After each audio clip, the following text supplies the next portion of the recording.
buenas tardes a todos y a todas. Disculpen la demora que se ha ocasionado en algunos problemas tecnológicos que, bueno, suelen pasar. Si bien vivimos en la época de la modernidad y muchas cosas se hacen en forma digital, suele haber problemas y este fue el caso. Estamos comenzando la segunda de las charlas sobre inteligencia artificial organizadas por la Secretaría Académica. La primera fue en el año pasado. Este año llegamos a esta altura del año producto de la situación de conflictos que se dio en el sistema universitario y numerosos paros y situaciones que se dieron en el contexto de la discusión presupuestaria que se está dando en la Argentina, obligaron a retrasar y reprogramar esta actividad más de una vez. Así que bueno, bienvenidos a todas y a todos. Les voy a presentar a Sergio Liberchuk.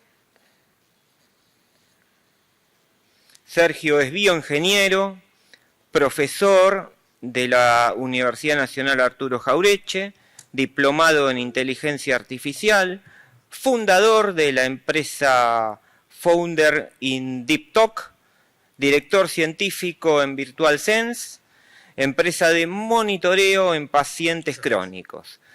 Sergio tiene una importante trayectoria en el mundo académico como profesor investigador, pero además es un emprendedor que ha desarrollado y ha trabajado en el desarrollo de dos importantes empresas. Me parece ese es un dato importante a destacar, ya que muchas veces la teoría va por un lado, la práctica va por el otro, y me parece que cuando tenemos casos donde la teoría y la práctica se juntan es muy importante dar cuenta de eso.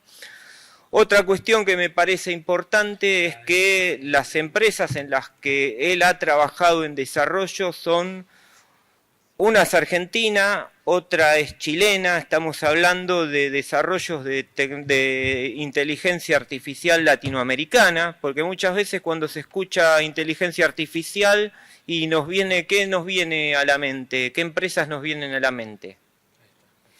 En general las empresas transnacionales, que son los principales jugadores del mercado, pero para poder democratizar el mundo del futuro también hay que trabajar en democratizar estas tecnologías.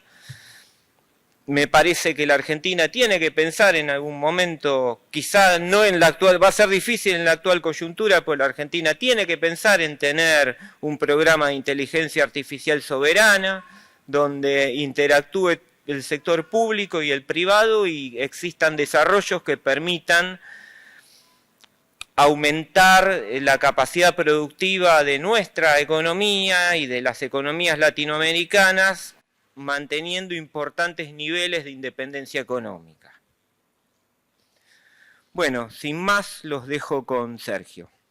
Bueno, buenas tardes a todos. Muchísimas gracias, Rubén, Alcibar, por el espacio, por el interés. Yo voy a hablar un poquito de inteligencia artificial, al principio un poquito en general, de la historia, muy breve, para situarnos y para dar algunos conceptos que me gusta dar, porque no sé si son conocidos por todos.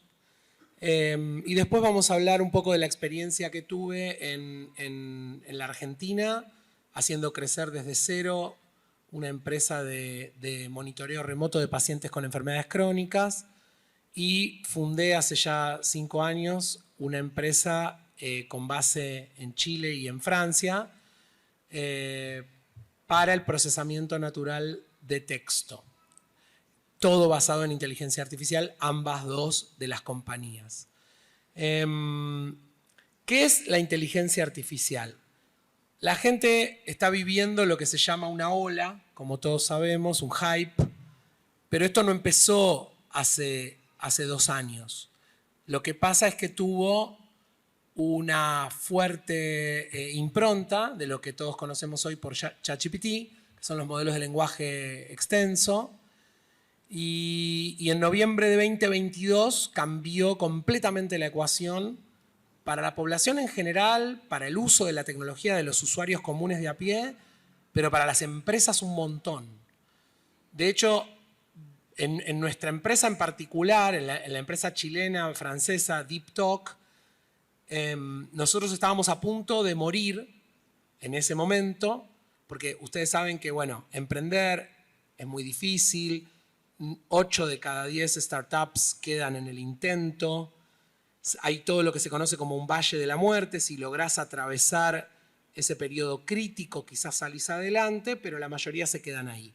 Nosotros estábamos justo atravesando eso cuando sale ChatGPT.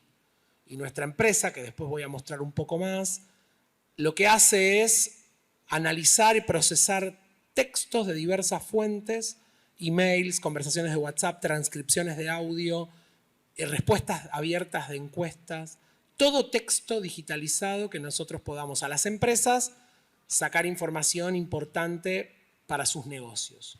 Empresas grandes como compañías de seguro, banca, retail muy grandes, aerolíneas, tienen un montón de texto y nosotros les brindamos una plataforma para que lo analicen, lo procesen y saquen categorías, clientes enojados, clientes contentos, un montón de cosas que se detectan del texto en las conversaciones. Cuando sale ChatGPT, la competencia era tan grande y el costo era tan barato que clientes que estaban a punto de contratarnos nos dicen, me encanta tu solución, venimos hablando hace 2 meses, ya estábamos a punto de contratarlos, pero explícame qué hago con esto, porque lo puedo hacer con esto y me cuesta $1. Entonces tuvimos que hacer frente a eso que era una amenaza y lo transformamos en fortaleza, incorporamos ChatGPT adentro de la plataforma, bajamos nuestros costos también y tuvimos que darle un valor agregado para que no sea lo mismo que usarlo por afuera y logramos sobrevivir a todo eso. Entonces la ola fue tan grande en noviembre 2022, pero esto no empezó en noviembre 2022. Que las máquinas puedan pensar es una idea que viene del año 46. Bueno, acá en las primeras conferencias de Macy's se establecen los comienzos de la inteligencia artificial. Bueno, Turing planteó la pregunta que todos conocen de si las máquinas pueden pensar. Y fue el primer paper, Can a Machine Think? Y eso es ya un concepto que era muy visionario en ese momento, pero ellos estaban tratando de imitar la mente humana, que es muy distinto de lo que se logró hoy. Y ahí voy a explicar un poco por qué. A ver cómo paso esto. Ahí. Las conferencias de Macy's dieron lugar a las actas en donde se planteó el concepto de cibernética. Bueno, ¿qué es la cibernética? La cibernética es el concepto de autogobierno, de autopiloteo, de automatización. Ahí arranca un poco este concepto de los sistemas autogobernados. El ser humano busca automatizar procesos desde antes de la inteligencia artificial. Primero con máquinas mecánicas. Y bueno, después, si puede o no automatizar lo cognitivo, de eso se trató toda esta parte. A mí la palabra cibernética siempre me llamó mucho la atención, me despertó mucho interés. Esta cuestión de, bueno, Kubernetes, ¿no? El timón del barco. Y entonces todo este circuito cerrado de control en donde uno tiene un norte y si el barco se le desvía, uno ejerce acciones sobre el timón para enderezar el barco hacia el norte que uno tiene. Y este concepto está en la estufa de casa, en el calefón, en el auto, este circuito cerrado, loop, feedback negativo, en donde las acciones se van adecuando a los set point que uno le pone. Ese concepto en ingeniería, conocido en ingeniería de control, es la cibernética, la capacidad de los sistemas de autogobernarse. Entonces, este es un poco el marco teórico de donde nace todo esto. Los sistemas complejos afectan el ambiente y se adaptan a él. Esta capacidad es natural en los organismos vivos también. Entonces nosotros tenemos en nuestra biología un montón de sistemas autopilotados. Por ejemplo, la tiroides, o por ejemplo la regulación de la temperatura del propio organismo. Bueno, entonces la idea, el marco teórico de la idea de que las cosas pueden ser automáticas. De ahí viene un poco. Y acá está Computing, Machinery and Intelligence, el imitation game, ¿no? Yo no sé si todos conocen esto, pero imagínense en los años 50 ya tener este concepto sin que haya computadora casi, porque no la había, estaban los rudimentos de von Neumann, Turing, empezaban en estas conferencias con los primeros rudimentos de computadora. Y sin embargo el concepto teórico de que alguien pueda engañar a una persona, que la persona usuario no sepa si las respuestas provienen de otra persona o de una computadora, esa idea conceptual, que es la que define al principio de todo a la inteligencia maquinal, ¿cuándo una máquina es inteligente? Cuando puede engañar a una persona. Cuando vos, sentado de este lado de la computadora, no sabés si lo que te está contestando del otro lado es un humano o una máquina. Esa fue la definición que encontraron pragmática para lo que ¿es inteligente o no es inteligente una máquina? Bien, hoy lo vemos con los chatbots. Hoy vemos que eso está pasando. Cada vez pasa más, ya está empezando a pasar fuerte, de que no sabes si del otro lado te contesta una máquina o una persona porque está automatizado completamente. Entonces la automatización como concepto y marco teórico, que en ese momento se planteó sin que haya una sola computadora, recién hoy está llegando a hacerse realidad el paradigma de Turing.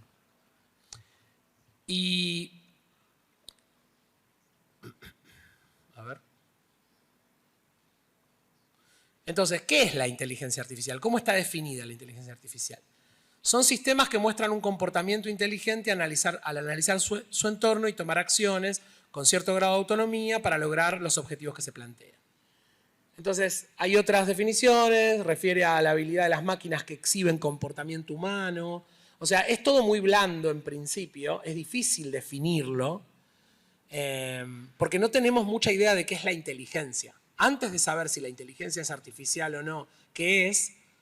No tenemos mucha idea de qué es la inteligencia. Hay un paradigma que plantea 7 tipos de inteligencia distintos, la lógico-matemática, la lingüística verbal, la kinestésica, que sería como, no sé, el caso de Maradona. 7 tipos de inteligencia Garner plantea. Y hay otros paradigmas que dicen que no. Y entonces, ¿qué es la inteligencia artificial? Bueno, vamos a lo práctico. En realidad es la intención de simular el comportamiento inteligente humano en una máquina. Hasta ahí imitar la mente humana. Entonces, en 2019, la Comisión Mundial de Ética de Conocimiento Científico y Tecnología de la UNESCO definió la inteligencia artificial como un campo que implica máquinas capaces de imitar determinadas funcionalidades de la inteligencia humana, incluidas características como percepción, aprendizaje, razonamiento, resolución de problemas, interacción lingüística, incluso producción de trabajos creativos. Y acá aparece todo lo otro nuevo, ¿no? La inteligencia artificial venía siendo muy capaz en detectar cosas, pero ahora parece que encima es capaz de crear, es capaz de pintar, es capaz de escribir, es capaz de generar imágenes, fotos. Entonces, bueno, el humano se empieza a poner un poco más nervioso de lo que está creando. Y eso es lo que está pasando. La inteligencia artificial generativa es bien distinta de la otra, de la que simplemente lee un documento y te detecta algunos sentimientos en el documento. O sea, es bien distinto el paradigma. Y eso nos pone nerviosos porque hasta ahora pensábamos que, bueno, la fuerza física se reemplazó en la revolución industrial por la máquina. Ok, nos queda lo cognitivo. Bueno, pero nos queda lo cognitivo y ya las máquinas entienden el lenguaje mejor que nosotros. Bueno, nos queda lo creativo. Eso no nos lo va a quitar nadie. Y de repente nos están quitando lo creativo, ¿no? Porque pueden hacer, no sé si todos saben, pero hay ya aplicaciones muy fuertes de pintura, de dibujo, de síntesis de películas a partir de un guión. Uno escribe un guión y se hace el video en minutos. Y el video es bueno.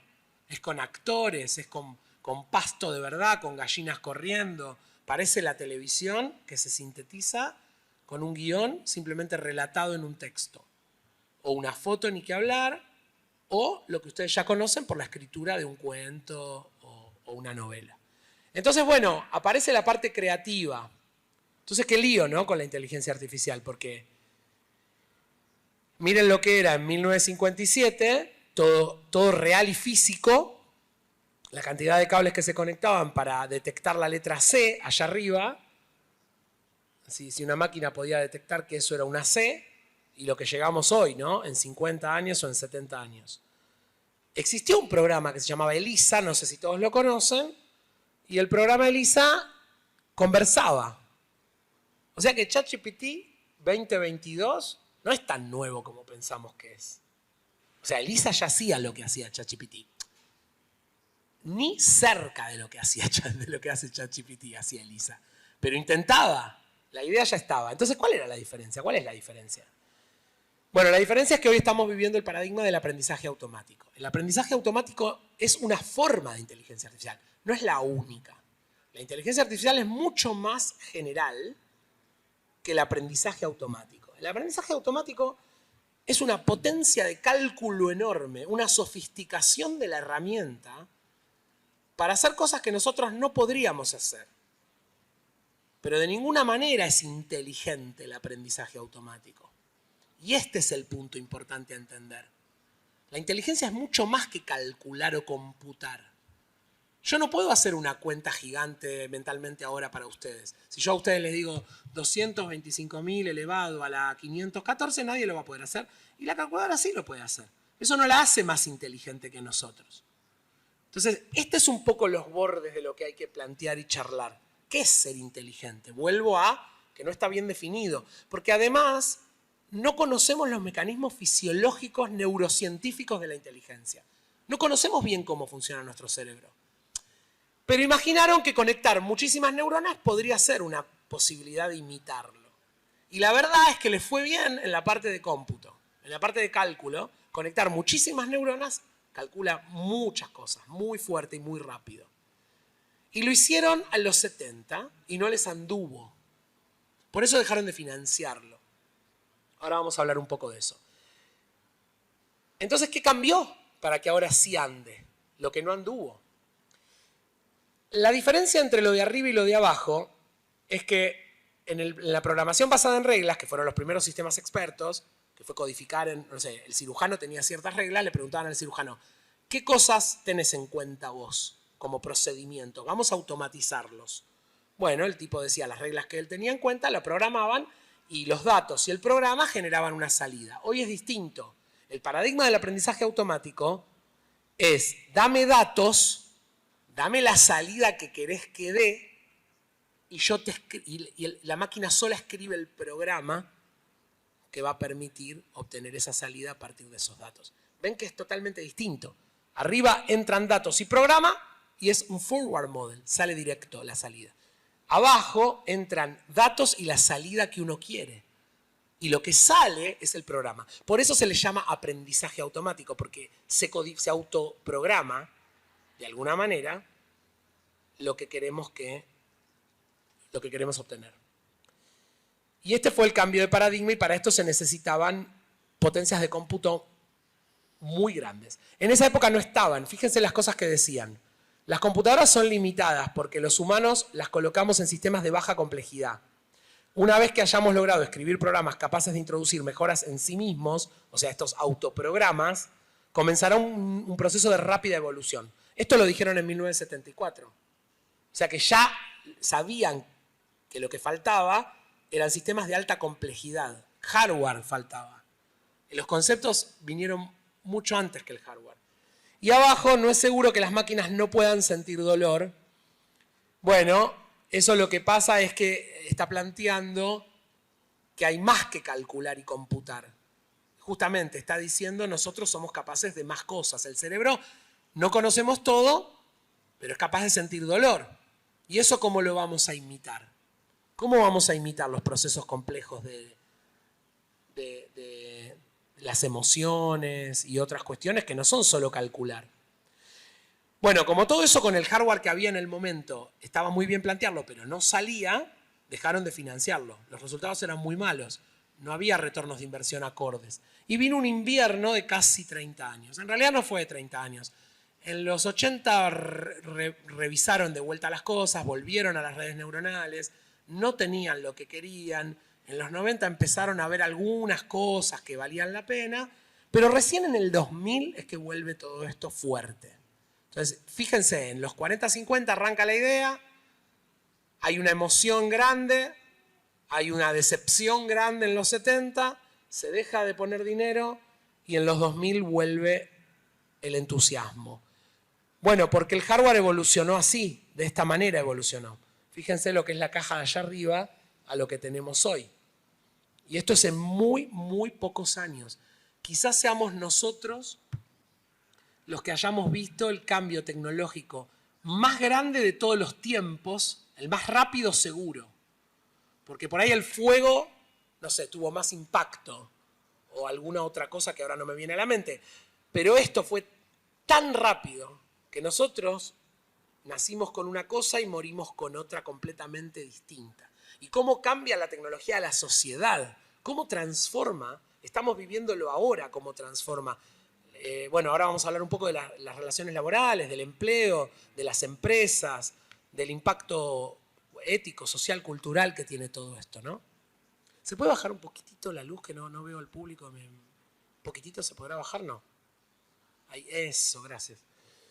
Bueno, entonces desde 1958 se plantean las primeras redes neuronales y pasando por todo llegamos a este paradigma. La inteligencia artificial es el paradigma grande, machine learning es lo que se llama el aprendizaje maquinal y dentro de eso un subparadigma que se llama deep learning, que son las redes neuronales con muchas capas en el medio, capaces de computar muchos billones de parámetros. ChatGPT tiene más de 70 billones de parámetros para ajustar. Es muchísimo. Entonces se necesita un hardware muy potente. Y no solo el hardware que gracias tenemos hoy para que esto pase, si no, no hubiera pasado nunca. Los datos en Internet disponibles para entrenar estos algoritmos. Que es lo que dije antes. Entra datos, entra salida, sale programa. Si no tenés datos, no podés entrenar por más que tengas un hardware buenísimo. Por más que tengas un modelo de muchas capas de redes neuronales, no vas a poder ajustar los parámetros porque no tenés la salida deseada y la cantidad de datos de entrada posibles. Pero hoy se registra todo. Entonces estamos charlando por WhatsApp y todo eso está en algún lugar. Nos tomamos una imagen médica y todo eso está en algún lugar. Corremos con el smartwatch puesto y todos esos datos fisiológicos viajan a una nube. Vivimos generando datos. ¿Y dónde va todo eso? Bueno, Big Data. Eso es lo que se conoce como Big Data. La cantidad, la variedad, lo multimodal de los datos que se generan que sirven para entrenar estos algoritmos. Entonces es una bomba de tiempo. El hardware, más los datos, más la evolución de los conceptos, genera esto. Todos sabemos ya que, bueno, datos solos no son nada, los datos generan información, la información genera conocimiento, y este es un poco lo que les decía, el estallido, lo que se genera, miren, en un minuto de cada día. Esto igual está desactualizado encima. 44 millones de vistas en Facebook, 694.000 horas de YouTube, de streameo, en un minuto, 452.000 usuarios en Netflix, en todo el planeta. Es impresionante la cantidad de datos que se generan en cada minuto, no siempre tomamos conciencia. Y de todos esos datos, lo que se ve es la punta del iceberg, que son los datos estructurados, pero abajo de todo eso, hay el 80% de los datos no tienen estructura. ¿Qué significa no tiene estructura?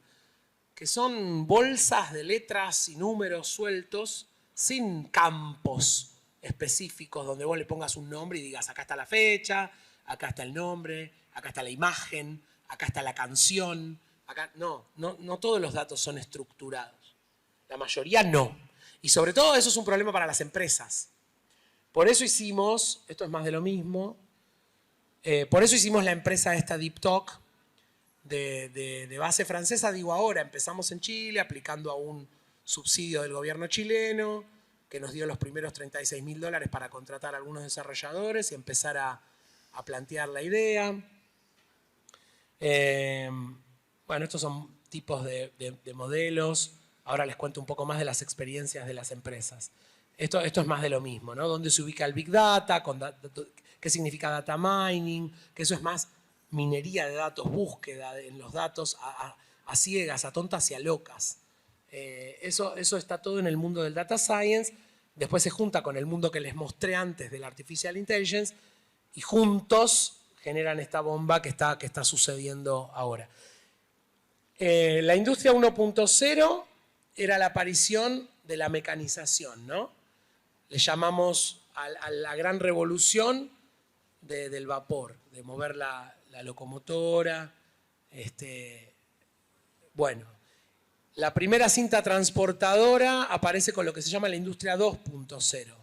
Producción en masa, alcanzada gracias al concepto de división de las tareas, el uso de la energía eléctrica. Es decir, en la 1.0 era vapor, temperatura para mover cuestiones mecánicas, y en la 2.0 ya aparece la idea de energía eléctrica. La 3.0 tiene electrónica e informática. Estos ya son los años 70. Y lo que estamos viviendo es la cibernética, que es la 4.0. O sea, nosotros somos espectadores de un gran cambio de paradigma en la tecnología. Entonces, ¿qué tenemos en la inteligencia artificial? ¿De qué nos valemos? Nos valemos de los insumos, que pueden ser imágenes, audio, texto, señales. No es mucho más que estas cuatro, ¿eh? No se me ocurren mucho más que estos formatos de datos que andan dando vueltas por todos lados. Y acá se me ocurrió un cuadrito bastante lindo, que es que cuando yo puedo leer y puedo escribir. Si leo, puedo segmentar imágenes, por ejemplo, descubrir cuáles son los sectores del cerebro que piensan tal o cual cosa. Segmento imágenes de resonancia magnética cerebral o funcional. O puedo descubrir, no sé, cuál es el rostro en una foto grupal de gente. Eso es segmentar. Eso es segmentar imágenes, lectura. Pero también puedo generar imágenes. Sintetizo imágenes como les dije antes. Puedo comprender audio, porque hoy en día vos haces speech to text, pasás el audio y las APIs te devuelven directamente los textos que están en esos audios con un nivel de precisión impecable. Lo he probado y es realmente muy bueno. Y después puedo generar, puedo sintetizar audio. Puedo analizar texto y comprender el lenguaje, pero puedo sintetizar una conversación. Puedo detectar en señales de electrocardiograma un episodio de isquemia, que es la falta de riego sanguíneo, pero también puedo sintetizar señales de electrocardiograma para probar sistemas. ¿Sí? Sintetizo distintas patologías y pruebo sistemas de detección. O sea que puedo hacer lectura y escritura de todos esos tipos de datos. ¿Qué hay en la inteligencia artificial en la industria en general? Hay chatbots, que son estos asistentes virtuales conversadores. Se puede hacer mantenimiento preventivo de máquinas en la industria. Uno puede tomar una serie de datos y prevenir y planificar fechas para todo lo que es mantenimiento. Bueno, tengo las secretarias virtuales, que es Siri o todas estas cuestiones de que uno le puede hablar y que vayan agendando citas. Tengo control de acceso a las instituciones por face recognition o todo lo que ustedes ya conocen de huella digital. Puedo hacer análisis de encuestas de clima laboral, que es lo que hacemos nosotros en DeepTalk. Ahora les voy a contar un poco más. Analizamos 70.000 empleados en un retail en México que se expresan sobre lo que les gusta y no les gusta de su trabajo.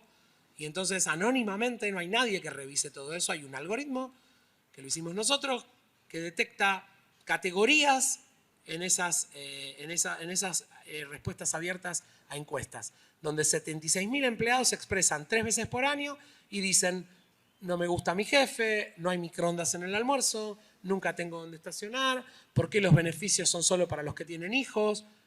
Y todo eso lo detecta un algoritmo y hace categorías, y después los jefes lo miran y pueden decidir si toman acciones en la empresa o no para mejorar el clima laboral. Todo eso se hace automáticamente. Nosotros lo hacemos y le cobramos a un retail mexicano por hacer eso con DeepTalk, con la empresa. Análisis financieros, meteorológicos, sociales, bueno, en seguridad ni que hablar, detección de fraude, de hechos delictivos con cámaras, que son tan polémicos a nivel público, el tema del registro de las imágenes en una estación de tren o en un aeropuerto, que hay cuestiones éticas y legales para todo esto. Por eso digo todas las implicancias que empiezan a generar los usos de la inteligencia artificial, las implicancias éticas, legales, regulatorias, sociales, en fin. Bueno, imágenes médicas ni que hablar y arte digital. El negocio de la IA. Un poco los números de la economía. Ingresos globales de la inteligencia artificial de 2016 proyectados a 2025. Reconocimiento estático de imagen, clasificación y etiquetado. Eso está en... esto está en billones de dólares. 7.288 en millones de euros está. 7.000 millones de euros solo, es un negocio solo de la clasificación y etiquetado de imágenes. Mejora del funcionamiento de trading algorítmico, esto tiene que ver con el financial, con el área financiera. Mejora del procesamiento de datos de pacientes, 6.600 millones de euros. Mantenimiento predictivo, como decíamos recién, identificación y clasificación, seguimiento de objetos, consultas escritas sobre imágenes, reconocimiento automático de características geofísicas. Esto tiene que ver con petróleo, con minería, distribución de contenido en redes sociales. Y acá falta mucho, es una aproximación. La verdad es que es muy grande el negocio de la IA y cada vez va a ser más grande. Por eso la necesidad de Europa de regularlo y la resistencia de Estados Unidos a no regularlo. Y ahí hay un claro paradigma cultural en eso. Yo hace muchos años, cuando hice mi tesis de grado, trabajé en interfaces cerebro-computadora, que son unos algoritmos de procesamiento de señales de electroencefalograma, que detectan intenciones del sujeto en el pensamiento. Entonces, una silla de ruedas se puede mover a la izquierda o a la derecha con inteligencia artificial, procesando las señales de electroencefalograma. Y ahí hay un montón de laboratorios en el mundo que hacen brain-computer interfaces de tipo invasivas y brain-computer interfaces con solamente electroencefalograma, o sea, no invasivas. Las que son invasivas son con electrocorticograma o con otros tipos de registros que requieren una cirugía a la calota craneana. Se aprovecha a la gente que ya tiene epilepsia y se va a operar de todas maneras y se le pone una grilla de electrodos para adquirir señal y se los entrena, pensá para la izquierda, pensá para la derecha y se recogen muchas señales en la izquierda, en la derecha, en la izquierda, en la derecha y después el algoritmo aprende a mover una silla de ruedas cuando la persona piensa en la izquierda, piensa en la derecha. Así como eso hay un montón de paradigmas dentro de lo que son interfaces cerebro-computadora. Ahora, los yanquis estaban fuertemente apoyados en el paradigma invasivo. Decían que con el electroencefalograma es una señal que es muy débil, que no tenemos suficientes datos para poder detectar de buena manera esas intenciones. Y los europeos pregonaban, todos los laboratorios fuertemente, por el no invasivo. Y ahí tenés está impregnando la cultura en las decisiones políticas sobre la tecnología, ¿no? ¿Vas a financiar proyectos invasivos o vas a financiar proyectos no invasivos porque te parece demasiado, digamos, investigar de esa manera? Bueno, eso nos pasa hoy con Google, con Apple, con Microsoft, con todas las empresas que desembarcan en los países latinoamericanos y piden desregulación de los datos personales. Lo piden directa, lisa y llanamente. Necesitan todos nuestros datos para entrenar los algoritmos y bueno, hay una pelea política muy fuerte en el poder sobre los datos. En Europa lo están regulando y ya salió el acta, de inteligencia artificial de regulación para las empresas. Fíjense lo flaquita que es la inversión en Latinoamérica respecto de China o de Norteamérica, el impacto económico hacia 2030. África y Latinoamérica bien flaquito. Y bueno, obviamente Estados Unidos y China y un poco Europa. Ahí se juega el partido, ¿no? Esto hay que tenerlo en cuenta. Bueno, me voy hacia algunas aplicaciones.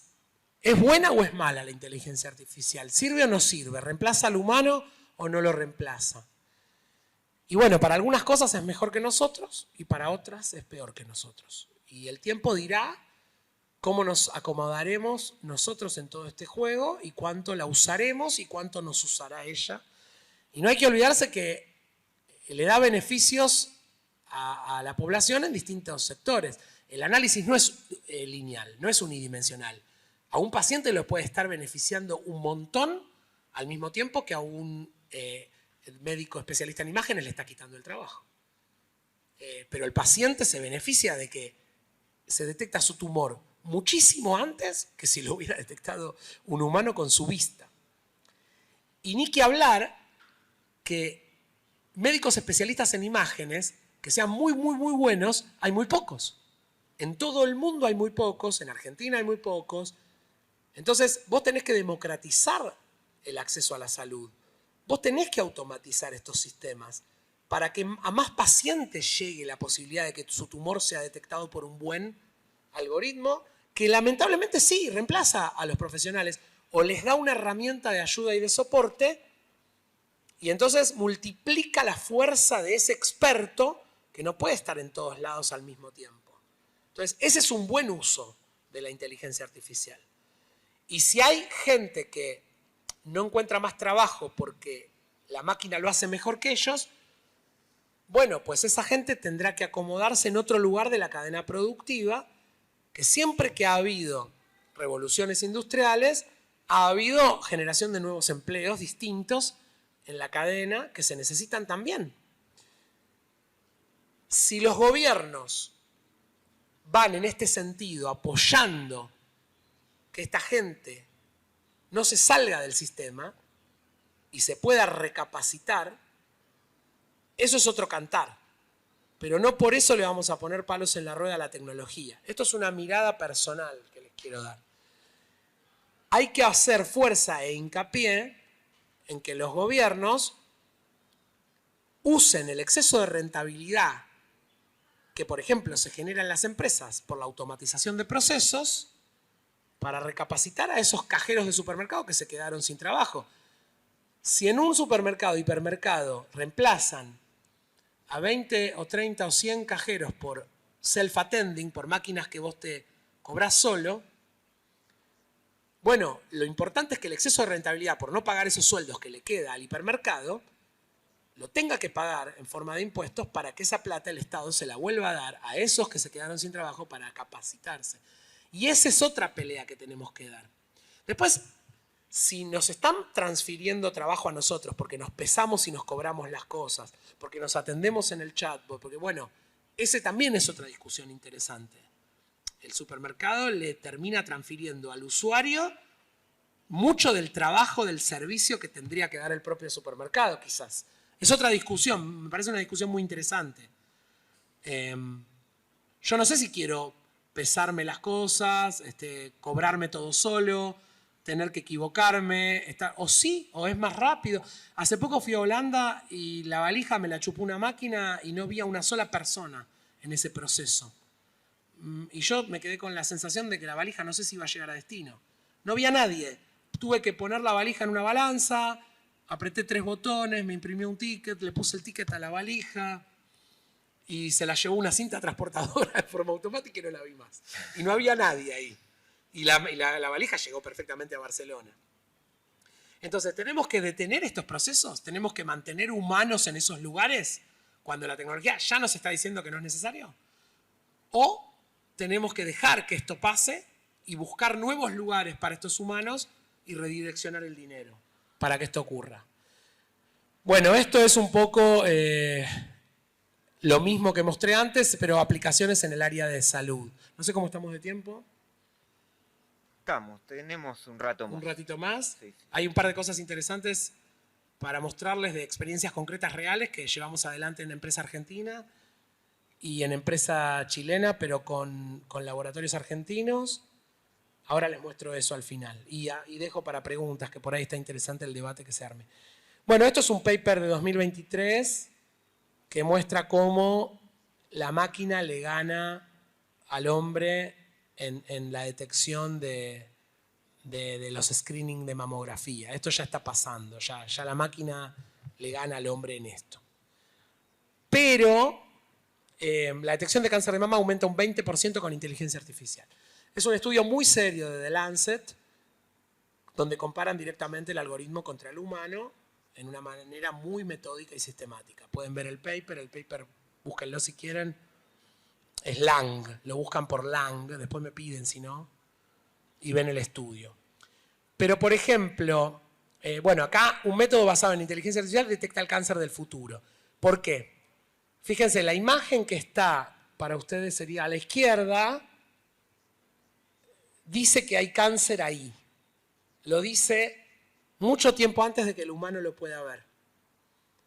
Esa imagen es una imagen posterior donde el cáncer ya se desarrolló. ¿Se entiende?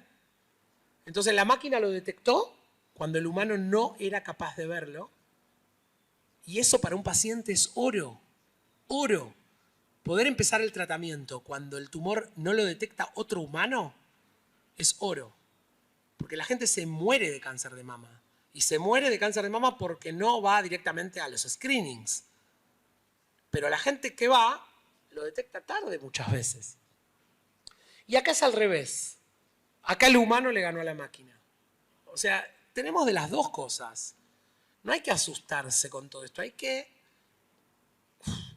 fluir con lo que está ocurriendo y ver dónde nosotros podemos regular, meter la ética, meter lo legal y poner la inteligencia artificial a nuestro favor. Acá los radiólogos superan a la inteligencia artificial, sobre todo en los falsos positivos, creo que era, no me acuerdo, creo que era eso. Los radiólogos superan a la IA en la identificación precisa de 3 condiciones pulmonares comunes. El espacio aéreo, el neumotórax y el derrame pleural, la máquina no lo veía bien porque era ausencia de. En cambio, cuando es presencia de, le cuesta menos a la máquina. Bueno, esto es más de lo mismo. Acá son bioseñales. Yo antes les mostré, bueno, esto eran imágenes, lenguaje, señales. En señales tenemos electroencefalograma, electrocardiograma, fotopletismografía. Ahora voy a hablar de una experiencia de fotopletismografía concreta que desarrollamos acá en la empresa Virtual Sense en Argentina, en monitoreo remoto. ¿Qué es la fotopletismografía? Es la posibilidad con la cámara del celular de grabarnos un video de 1 minuto, 30 segundos, 1 minuto, y con eso se detecta la frecuencia cardíaca, la frecuencia respiratoria y variabilidad de la frecuencia cardíaca, que son otros índices que dan estrés, un índice de estrés. Entonces con un video de 1 minuto, 30 segundos, 1 minuto, estamos justo discutiendo eso con los equipos, porque es molesto tener el celular 1 minuto, pero los algoritmos piden 1 minuto. Estamos desarrollando ya la fase final de que no tengas que comprarte un pulsioxímetro o un tensiómetro para medirte la frecuencia cardíaca. Y eso se transmite al médico y el médico puede ver tu frecuencia cardíaca, por ejemplo, entre un montón de otros parámetros, todos los días, entre turno y turno. Pedís un turno y hasta el siguiente turno tenés todos los valores fisiológicos en un dashboard para que el médico los pueda ver. Bueno, esto desarrollamos nosotros acá en Virtual Sense. Yo dirijo un equipo de inteligencia artificial adentro de la empresa. Lo que hacemos acá es detección de fibrilación auricular. Es una arritmia, la más prevalente en todo el mundo, la fibrilación auricular. No es mortal como la fibrilación ventricular, pero significa que las aurículas están aleteando, no se contraen bien, no llenan bien los ventrículos y por lo tanto podés tener éstasis sanguínea, se queda quieta la sangre, genera coágulos y en algún momento los coágulos ¡pac!, impactan en arterias chiquititas del cerebro y hacen lo que se conoce como un accidente cerebrovascular. Entonces es muy importante detectar precozmente a la fibrilación auricular. Nosotros en Argentina, les voy a contar, ahora veo si proyecto alguna otra cosa, aplicamos a un programa que es de la Fundación Sadowski. Sadowski financia CONICET, le paga a unos investigadores de CONICET, en este caso Instituto de Inteligencia Artificial, de Ingeniería del Software en Tandil, y SISTAN, y al IAM, al Instituto Argentino de Matemática, ambos de CONICET. Ellos, Sadowski financia CONICET, CONICET mete ciencia y tecnología en una empresa. Esa empresa tiene que mostrar que tiene equipo de desarrollo, que tiene su contraparte, aplica el programa, aplicamos hace 2 años, ganamos y nos vincularon por Bluetooth 4 dispositivos, tensiómetro, pulsioxímetro, electrocardiógrafo de un canal y balanza. Nos vincularon los 4 dispositivos, que había que mirar protocolos de ingeniería inversa porque no te mandan los manuales chinos, un montón de ingeniería que había que hacer para vincular a la app del paciente los 4 dispositivos. De manera que hoy un paciente argentino se sube a la balanza y el dato de la balanza, su peso, viaja automáticamente a la app de Virtual Sense. Y la app lo hace viajar al dashboard médico para que el médico tenga el peso del paciente durante todos los días. ¿Para qué sirve eso? Porque cuando el paciente tiene insuficiencia cardíaca, acumula líquido. Y si vos detectás a los 2 días que ya acumuló líquido, a los 3 días, le das el diurético y ese paciente no aumenta 10 kilos y termina reinternado. Entonces vos detectás precozmente y le das el diurético, remotamente desde llamas y le das el diurético. No necesitas que el paciente llegue a un cuadro de internación. Con esta pavada que les cuento se evitan el 59% de las reinternaciones por insuficiencia cardíaca crónica. Es muy, muy fuerte lo que se impacta con la tecnología cuando está bien hecha. Bueno, Sadowski con iSet Virtual Sense es un modelo de transferencia tecnológica virtuoso, 100% argentino, 100% en pesos, que copia cosas que existen en Israel, cosas que existen en Croacia, que nos costarían dólares y dólares importarlas, y las hacemos acá en pesos porque tenemos gente en CONICET muy valiosa en tecnología para poder llevarlo adelante. Esto se hizo, que es detectar la fibrilación auricular. Acá estamos detectando las señales ruidosas de las señales no ruidosas. Esta es la primera parte. La señal azul no tiene ruido y en la señal azul se detectan, bueno, índices. Los índices entran a un modelo de Machine Learning y el modelo, con estos niveles de exactitud y precisión, sabe decir si tenés fibrilación auricular o no la tenés. Hasta hace poco en Tandil se detectó el primer caso punta a punta remoto. Punta a punta remoto, o sea, el paciente nunca fue al médico, todo desde la casa. El médico le dijo, hacete un electro, mándamelo, tenés fibrilación, medicate con tal cosa, todo por chat, todo por el chat de la aplicación interno, para no sobrecargar el trabajo del médico.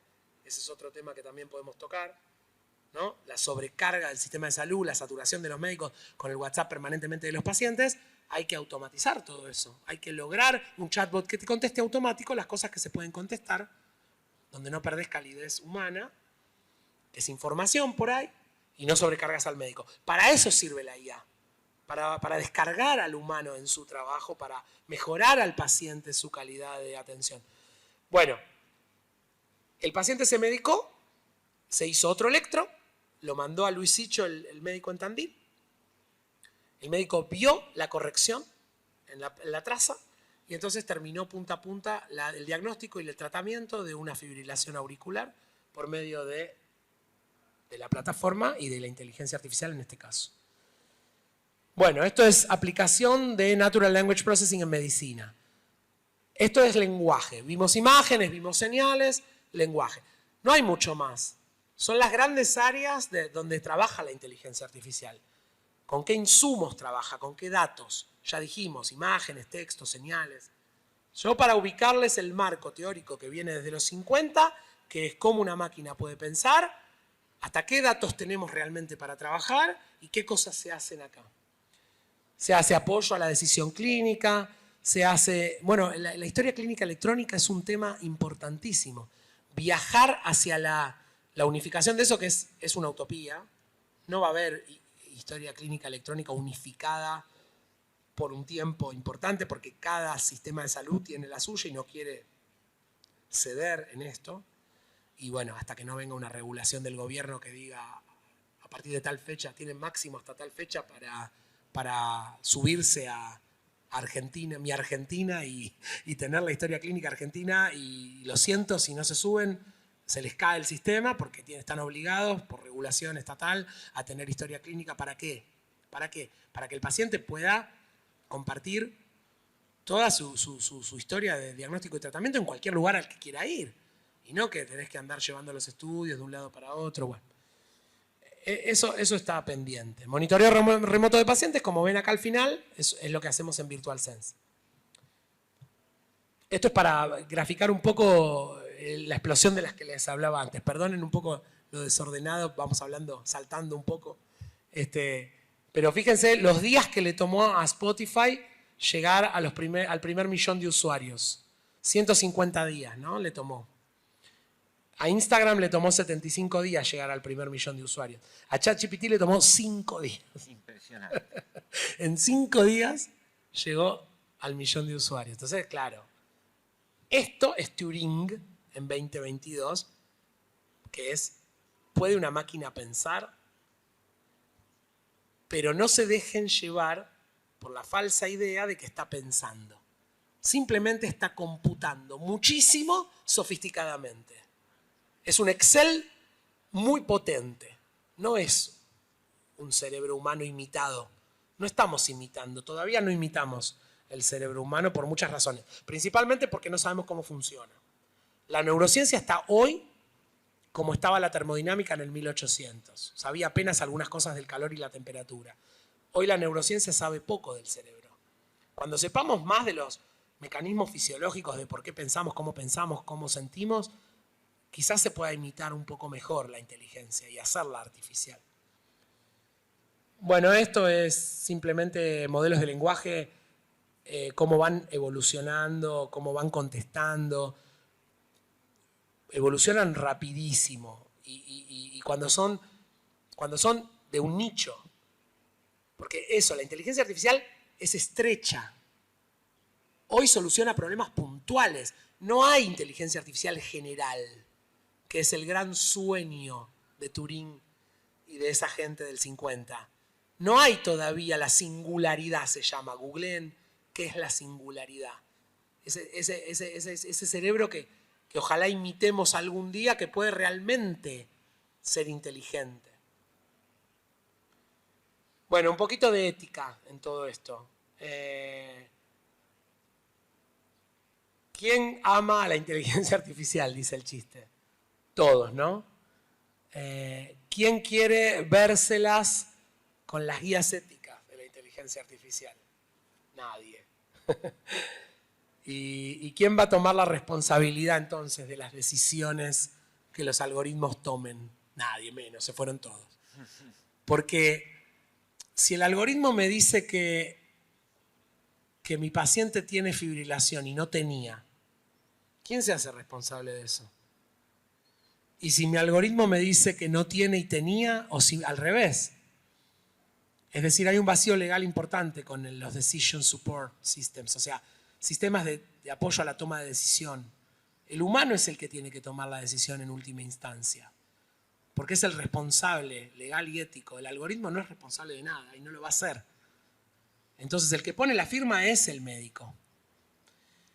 Hubo un caso en Holanda muy interesante sobre la adopción de niños en familias, ¿no? Un sistema que le daba la adopción de niños a familias y analizaba un montón de parámetros y lo hacían con inteligencia artificial. Y entonces auditaron eso tiempo después y los algoritmos miraban una serie de cosas que decían que había fraude en el otorgamiento de esos niños a las familias. Y avanzaron en intentar quitar esos niños de las familias por el fraude y todo. Un lío legal, regulatorio y ético bestial. ¿Quién se hace cargo si no me da un crédito el banco y por eso no puedo desarrollar mi vivienda? Porque me negó el crédito, porque los parámetros que tengo yo no son buenos para el algoritmo. Y cuando auditan internamente el algoritmo, no le está dando el crédito a los negros en Estados Unidos. Porque asocia la ascendencia afroamericana, la asocia con bajos recursos, entonces no te da el crédito, pero no está mirando tu ingreso, quizás está mirando solamente tu ascendencia.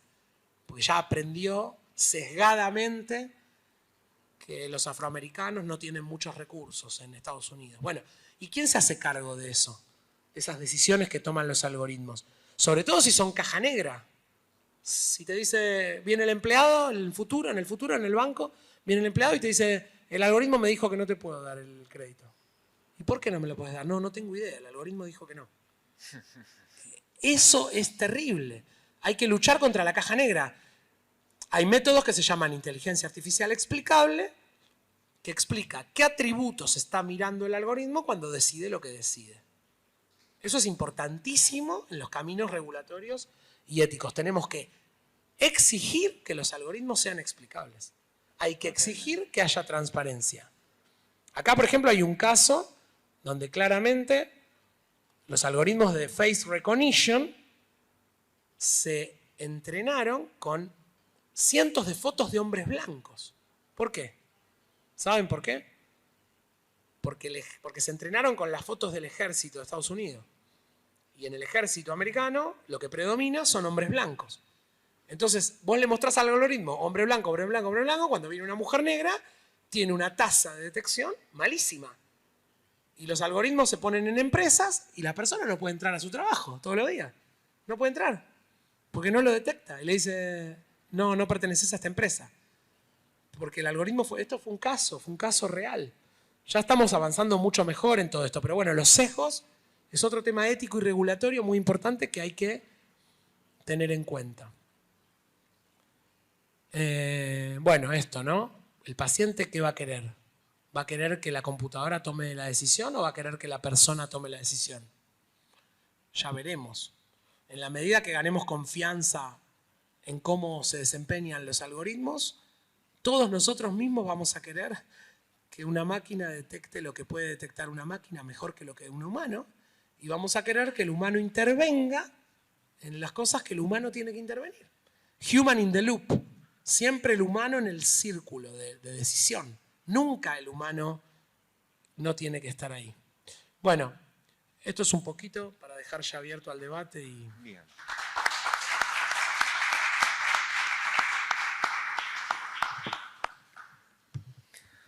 Bueno, quedan unos pocos minutos porque hay una actividad que empieza en 20 minutos, pero podemos aprovechar un espacio para preguntas.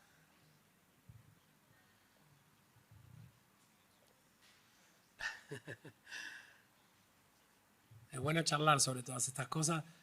No importa, por ahí, si alguien no viene de la inteligencia artificial o la toca de oído, poder preguntar y sacarse dudas. Sí.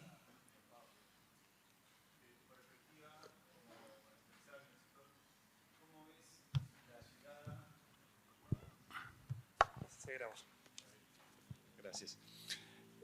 Decía que desde tu perspectiva, vos sos empresario, sos argentino. ¿Cómo es la llegada a los usuarios acá en la Argentina? Por ejemplo, en todo el ámbito, o el ámbito, me dio la impresión, sos o conocés más del ámbito de la salud, de los beneficios de estas tecnologías. No está muy claro que esté en agenda pública, por lo menos no a nivel masivo. Hola, hola. Sí, ahí está. Mirá, en la agenda pública el gobierno anterior creó el Centro Argentino de Inteligencia Artificial. Supuestamente este gobierno dice que le importa mucho eso. Hasta ahora no se ha visto, no se ve reflejado, como ustedes ya saben, en tantas cosas presupuestarias que no se ven reflejadas, porque estamos viviendo una época de vacas flacas muy, muy fuerte. Pero uno pensaría que vacas flacas, así todo, eso es a lo primero que van a empezar a apuntar. A eso le dan valor en este gobierno. Todavía no se vio. Hay planificados como un Silicon Valley argentino, porque la energía es barata, porque la mano de obra es barata y calificada. Podría llegar a suceder que empiecen a darle manija a eso. Tengo mis dudas. Pasa en mucho tiempo eso. No se crea de la noche a la mañana, pero estaría buenísimo que aprovechen las capacidades de la Argentina en ese sentido. La universidad pública es genial para eso. Este proyecto que les conté de CONICET, Sadowski, realmente es algo que afuera costaría carísimo y acá se hace con muy poco dinero y de un nivel y una calidad. Nosotros logramos una foto del plato de comida en el celular te detecta todos los ingredientes de los alimentos, te cruza con una base de datos y te dice la composición química de cada alimento en el plato. Vos tenés tomate, aceituna, te detecta hasta 2 gramos de mayonesa y te dice el potasio, el sodio, y todo eso para la enfermedad renal es importantísimo, para la nutrición y la obesidad es importantísimo.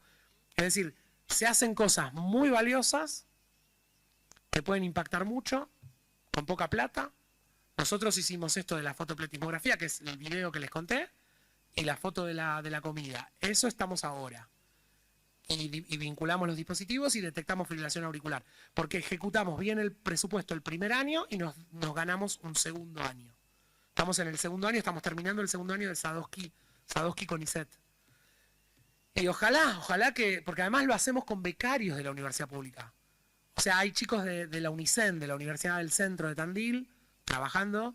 Hay chicos de la Universidad Abierta Interamericana, que es privada, que también están trabajando. Hay chicos del ITBA, y hacen sus tesis de grado en este proyecto que es real y concreto. O sea que está buenísimo el ecosistema, cómo se realimenta. La empresa le da una oportunidad a los chicos de que hagan sus tesis de grado en una empresa real, con soluciones reales para pacientes reales y argentinos. O sea que ojalá, pero todo esto que te cuento no está financiado, se cortó totalmente el financiamiento. Este es el último que hacemos y no hay un Sadowski 3. Hubo un Sadowski 1, un Sadowski 2 y no va a haber un Sadowski 3. A pesar de todo esto que te estoy contando y que lo ejecutamos bien y que los valores, digamos, las métricas son buenas, que no hay ñoquis, que no hay robo de dinero, que no hay nada de todo eso, y te demuestran que cuando vos haces todo bien, igual tampoco te la quieren dar a la plata. Eso también es político. La perspectiva mía es que es random esto. Si quieren quedar bien con alguien de afuera, si Elon Musk pone plata, si empiezan a hacer propaganda, puede ser que en algún momento algo se genere. Pero no creo, personalmente, que se genere con la impronta de la historia de la ciencia y tecnología argentina como la entendemos nosotros. Si se genera un poco de maquillaje que ojalá lo tome otro gobierno en el futuro y le dé cuerpo y volumen y sustento. Y presupuesto, y lo conecte con las universidades nacionales, y lo haga en serio. Porque yo no confío en que un gobierno que no apuesta por la universidad pública conecte un centro de inteligencia artificial, lo conecte realmente con la universidad pública. No confío en eso. Pero bueno, por ahí lo crea, queda la semilla y quizás en un futuro se conecta de verdad con los intereses soberanos del país, que es lo importante. Así que bueno, no sé si contesté tu pregunta, me fui por las ramas, pero sí.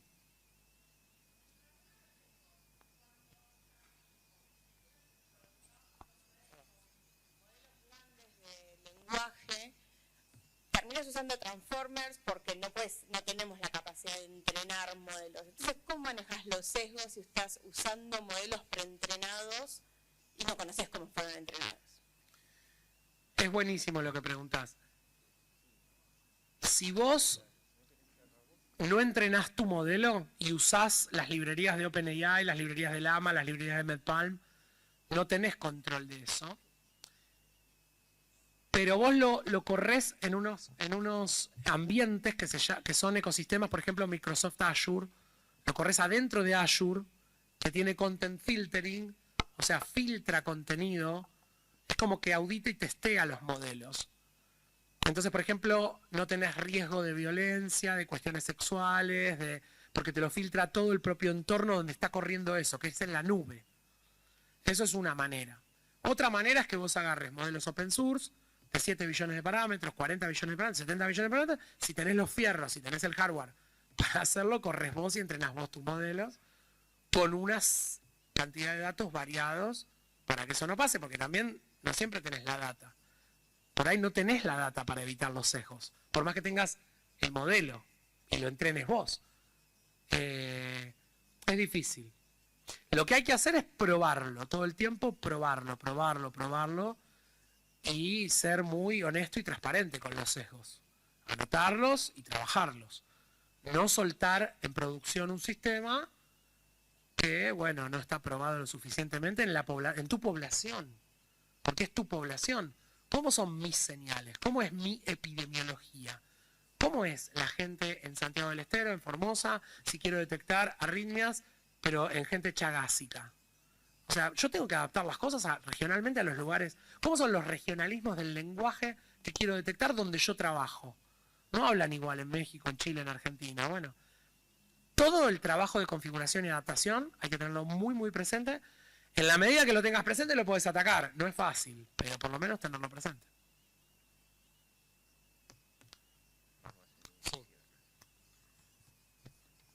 Bueno, en función de que pronto tenemos otra actividad, aquí está presente ya Felipe Bismara, que es uno de los expositores de la próxima charla.